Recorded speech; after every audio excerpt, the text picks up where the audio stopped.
Oke, assalamualaikum warahmatullahi wabarakatuh. Ya, hari ini saya akan menjelaskan materi kelas 8 yaitu past tense. Kalau di buku ini itu ada di chapter 9, jadi kalian bisa buka bukunya ya. Past tense itu suatu tenses yang menerangkan kejadian pada masa lampau atau masa lalu. Nah, kata keterangannya itu biasanya yesterday, kemarin, last year, tahun lalu, sama last week, minggu lalu, last month, bulan lalu, sama ada juga 2 days ago, 2 hari yang lalu, atau 2 hours ago, 2 jam yang lalu. Jadi nggak ada hubungannya sama yang sekarang. Nah, past tense itu dibagi jadi dua. Yang pertama itu ada nominal dan yang kedua verbal. Nah, penjelasannya ada di sini ya. Oke, lanjut.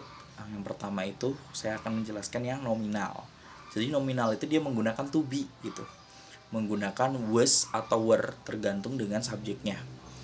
Kalau subjeknya he, she, it sama I, kita menggunakan was.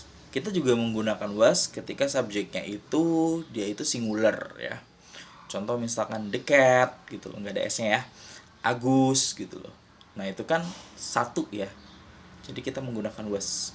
Contoh misalkan I was happy yesterday. Agus was happy yesterday. Lalu misalkan he was happy yesterday, she was happy yesterday, the cat was happy yesterday. Jadi kita menggunakan was. Nah, kalau misalkan subjeknya they, we sama you, lalu jamak, kita menggunakan were. Contoh misalkan they were happy yesterday. Terus you were happy yesterday. Terus misalkan we were happy yesterday gitu loh. Nah, berikutnya adalah yang verbal. Jadi yang verbal ini kita menggunakan verb 2 ya. Nah, verb 2 itu dibagi jadi dua juga.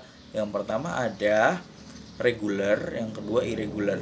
Nah, yang pertama yang regular itu kita cuma nambahkan ed aja di verbnya. Play jadi played, watch jadi watch, listen jadi listened gitu. Nah, berikutnya contohnya seperti ini. Misalkan simple presentnya itu I play guitar. Nah, past tense-nya jadi I played guitar. Jadi kita menggunakan verb 2-nya ya. Nah, berikutnya yang kedua itu adalah irregular. Jadi di irregular ini nggak cuma ditambahkan ed, tapi emang bener-bener berubah ya bentuknya ya. Contoh go jadi went. Terus misalkan drive jadi drove, ride jadi rode. Pak, berubahnya gimana cara lihat bentuknya itu? Nah, caranya itu kamu itu harus rajin lihat kamus ya. Oke. Contoh misalkan simple presentnya itu I misalkan drive a car. Jadi berubah pastinya jadi I drove a car. Jadi menggunakan kata kerja kedua ya, bukan verb satu lagi. Oke, kalau misalkan ada pertanyaan bisa komen di kolom komentar atau nanti saya share di grup ya. Ya, terima kasih.